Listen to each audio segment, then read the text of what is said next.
inicial, vamos agradecer a Deus Pai Poderoso por estarmos todos reunidos aqui em nome dele. Bom, hoje eu vou falar sobre esse livro, O Hospital dos Médios, da qual um grupo de espíritos, ao chegar no plano espiritual, eles fundam esse hospital para ajudar aqueles médios que aqui, enquanto encarnados, não usaram da sua mobilidade de forma, vamos dizer, usaram de forma equivocada, um engano. E eles auxiliam a esses médios a uma próxima reencarnação. Essa equipe, enquanto encarnados, eram contemporâneos de Chico Xavier, moravam em Uberaba, e a equipe era formada por Dr. Inácio Ferreira, Dona Maria Modesto, Dr. Odilon, nosso Chico Xavier, que era contemporâneo, e Dona Domingas. Eles faziam um trabalho dentro do campo espiritual, no acolhimento aos enfermos, e eles nos mandam muitas reflexões e assim, uma certa preocupação enquanto que nós aqui, médios, até hoje, nos dias de hoje, estamos trabalhando com a espiritualidade de forma equivocada. Depois de 150 anos de doutrina espírita, nós ainda hoje estamos marcando passo com o nosso trabalho, nós como médios dentro da doutrina espírita. Cometemos ainda muitas falhas, muitos erros. Então eles fazem a observação nesse sentido, uma reflexão bem assim, preocupante. E Dona Maria Modesto, Dona Domingas, psicografou através de Carlos Alacel, fazendo as suas pontuações. Dona Domingas, ela foi uma das últimas que desencarnou do grupo.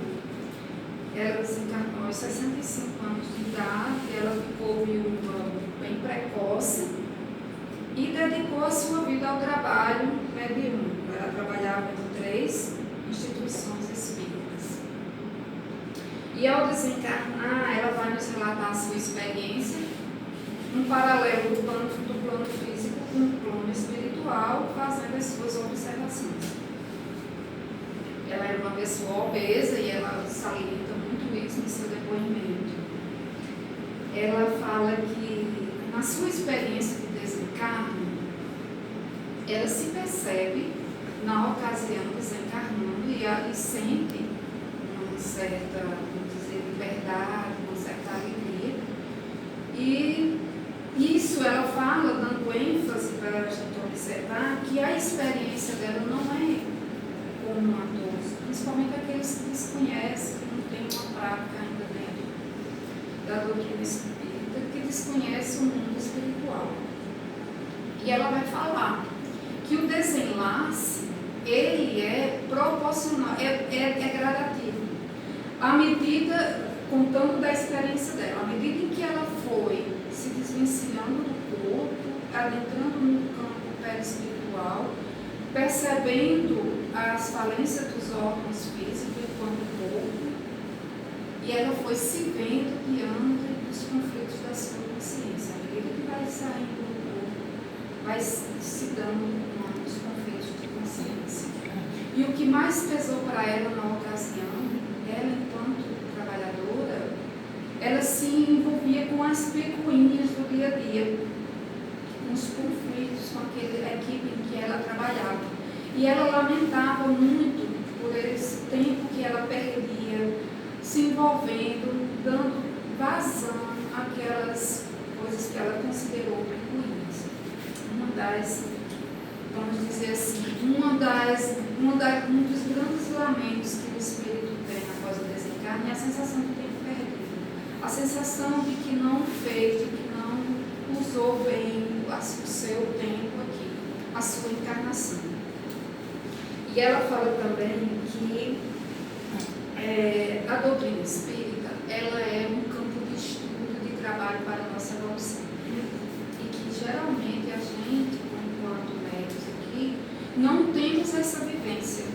temos vamos dizer assim, esse exercício. E que o que está acontecendo na nossa atualidade é que assim, acontece o encarno e o desencarno constantemente, muito frequente de espíritos que não se preparam para conhecer o mundo espiritual, que não se preparam, que desconhecem. A prova é que eles nos dão notícia, quando estão fazendo as suas psicografias, que os relatos são narrativas pobres de conhecimento. A única coisa, muitas psicografias que surgem aí, que aparecem, eles só dizem assim: papai e mamãe, estou bem, faça o bem, estou num bom lugar. Eles não têm condição de adentrar no campo de um vasto da espiritualidade, porque eles não se prepararam aqui para conhecer. Deram mais oportunidade a algo que é da matéria. O doutor Inácio, que lá no campo espiritual é o diretor do nosocômio, ele fala que aqui a nossa vivência está voltada, está preocupada mais para conhecer os fenômenos. Os médios, geralmente, eles procuram conhecer o fenômeno que a espiritualidade tem. Como ver, sentir, ouvir, psicografar, mas vivenciar a espiritualidade em si, poucos fazem. Essa percepção que eles têm de lado, nós aqui, enquanto trabalhadores, ditos trabalhadores do Cristo, meros, vamos dizer, simples mediadores da doutrina espírita. E que existe uma necessidade, como ele diz lá, urge o tempo em que o homem precisa se modificar. Foi deixado para nós as lições, foi deixado para nós, através da doutrina espírita, toda uma moral ética, né? Toda uma moral, toda uma condição espiritual para que a gente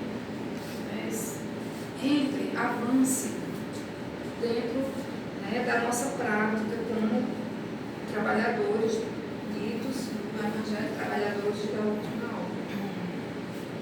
Hoje, a humanidade, como a ciência, a filosofia, ela espera que obtenha uma resposta, né? Que venha ali uma resposta do mundo espiritual.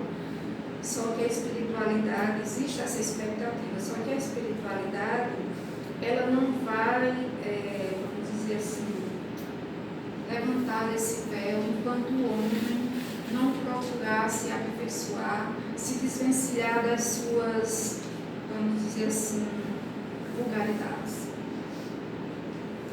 A humanidade urge mudanças, e essas mudanças elas acontecem dentro de cada um de nós. Na difícil tarefa de nos aprimorarmos, de mudarmos os nossos pensamentos, as nossas vibrações, procurarmos alinhar com os propósitos divinos, com os propósitos de Deus, porque eles só podem nos acessar se nós dermos essa condição também.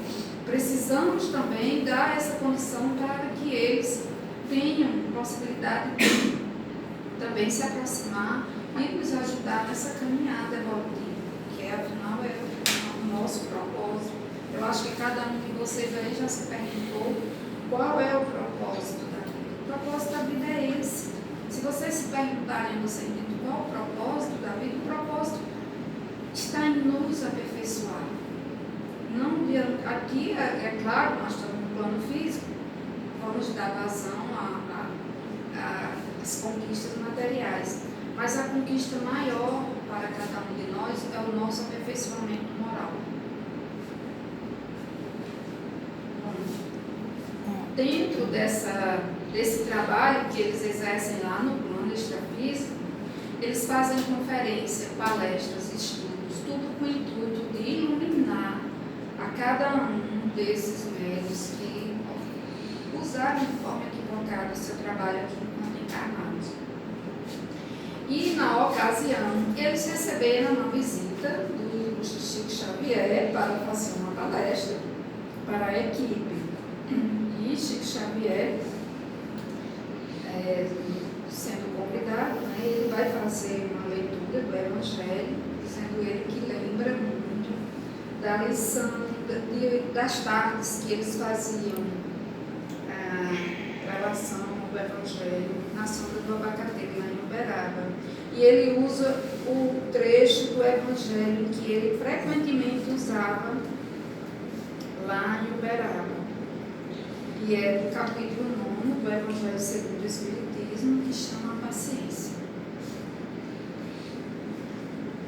Eu coloquei 3 parágrafos que vai nos compreender aqui a mensagem do Evangelho. A paciência. A dor é uma bênção que Deus envia a seus eleitos. Não vos aflijais, pois quando sofreis, antes bendizei de Deus onipotente, que pela dor neste mundo vos marcou para a glória do céu. Sede pacientes. A paciência também é uma caridade. Deveis praticar a lei de caridade ensinada pelo Cristo, enviado de Deus. A caridade que consiste na esmola dada aos pobres é a mais fácil de todas. Outra há, porém, muito mais penosa e, consequentemente, mais meritória. A de perdoarmos ao que Deus colocou em nosso caminho para ser instrumentos de nosso sofrer e para nos porem à prova a paciência. Nós, a todo instante, constantemente, nós estamos lidando com conflitos, com divergências, com pessoas da nossa família, com pessoas que trabalham, companheiros de trabalho. Somos a todo tempo colocados à prova. E aí é que está. É nessas situações em que nós devemos exercer a grande caridade que é a paciência. É como diz aqui o Evangelho. A caridade da esmola é a mais fácil de todas. A paciência, você exercer a paciência para com os seus, é a maior, porque é uma grande virtude. Porque a paciência, ela advém do respeito, da humildade e especialmente da caridade. Você ser paciente com aquele que lhe ofende, com aquele que lhe praticou mal, você abstém-se por ele. E você, em se abster pelo outro, você expande sua consciência e entra em comunhão com o divino, porque ele também é paciência. A paciência, ela nos concede a maior das virtudes, porque é nela que nós conseguimos o mínimo de equilíbrio. Evita muito sofrer naquilo que você fala, naquele comportamento que você se exaspera.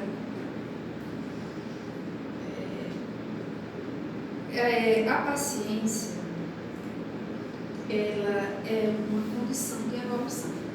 Até porque a gente não evolui do dia para a noite, né? A evolução em si, ela é algo que exige perseverança. É lento. Não se consegue assim. Então, a paciência está nesse em que você vai adquirir gradativamente, como disse Dona Domingos, eu não sei se eu falei anteriormente, ela era uma pessoa obesa e ela disse assim: as minhas células, eu já vi visto em outras leituras, ela era uma pessoa obesa, morreu com quase 100 quilos. Ela disse: as minhas células, elas têm memória. A partir daquele comportamento que eu fiquei condicionando o meu corpo, eu deixei registros. Eu não sei se essa minha obesidade veio de outras encarnações, mas foi aos poucos, foi gradativo aquilo que eu condicionei meu corpo. Da mesma forma somos nós, em termos de conduta, de comportamento. Você adquire os seus hábitos, certos comportamentos que lhe emperram, que lhe atrasam de alcançar um grau mínimo de evolução. E para você desfazer isso, é lento, é gradativo, é assim, de muita perseverança. Não existe. E eu vou ler aqui um pouquinho de um dos médicos lá, que habita o Hospital dos Médicos, o que ele diz. Ele era, vejam só, ele era o fundador do Centro Espírita Batuíra, em São Paulo. Ele era amigo de Chico Xavier. Veja só o que ele diz aqui. Tivesse tido eu um pouco mais de sublime virtude sobre a terra, por certo, a minha situação agora no mundo espiritual ser-me um tanto favorável. Ele dizia assim: exasperei-me na condição de simples medianeiro. Ele, como diretor do centro, ele se considera muito falho, porque em determinadas situações ele não usava da paciência. A paciência, antes, eu vou voltar aqui um pouco, a paciência é você se voltar ao seu autoconhecimento. Você também se educa. Você é paciente com o outro e se volta também para você. No autoconhecimento você se percebe. Aí ele disse aqui: exasperei-me na condição de simples medianeiro, exaltava, crendo que o meu devotamento à causa me conferisse o direito de extrapolar em relação aos outros. Poderia me inclinar à compreensão e ao amor. Ele achava que no cargo que ocupava, diretor do centro, trabalhador da doutrina, ele podia se dar o direito de não entender o outro, de não exercer a espiritualidade como ela nos ensina. E ele se considera aqui um pouco aquém que a espiritualidade nos mostra, e demonstra um certo arrependimento do tempo que ele perdeu com esses livros nem. Teve outros depoimentos também de outras médias. Uma senhora que ela fundou um centro espírita em Niterói, na mesma condição de médium, que teve a oportunidade de fazer um excelente trabalho para com aqueles mais necessitados e não desenvolveu, não trabalhou como a doutrina nos ensina. Como eu disse, a paciência é uma virtude-chave da nossa evolução. Usando aqui um pouco falando por analogia, no discurso de Dr. Inácio, ele diz assim: usando a história de Aquiles, ele foi mergulhado no rio, nas águas do Efígio. A mãe mergulhou Aquiles quando bebê, para que ele ficasse totalmente invulnerável, segurando apenas pelo calcanhar. Aquele espaço em que ela segurou com a mão deixou Aquiles vulnerável no calcanhar. E por ocasião do destino, Aquiles recebeu uma flecha no seu calcanhar, mostrando a vulnerabilidade de Aquiles. Nós, encarnados, temos também o nosso calcanhar de Aquiles. Nós temos o nosso ponto vulnerável. A impaciência, ela nos mostra o nosso ponto vulnerável. Temos essa questão também, cada um de nós, voltando no autoconhecimento e se perceber nas nossas fragilidades morais. Por que o Hospital de Médiuns? Por que o Hospital dos Médiuns? Porque eles mostraram as suas fragilidades. Porque cada um desses médiuns caíram nas suas fragilidades. Isso, o que eu quero dizer, a nossa evolução é um processo lento. Você demanda de várias encarnações para alcançar um grau mínimo de evolução. É preciso muito trabalho. Por que a paciência é a mais meritória? Porque eles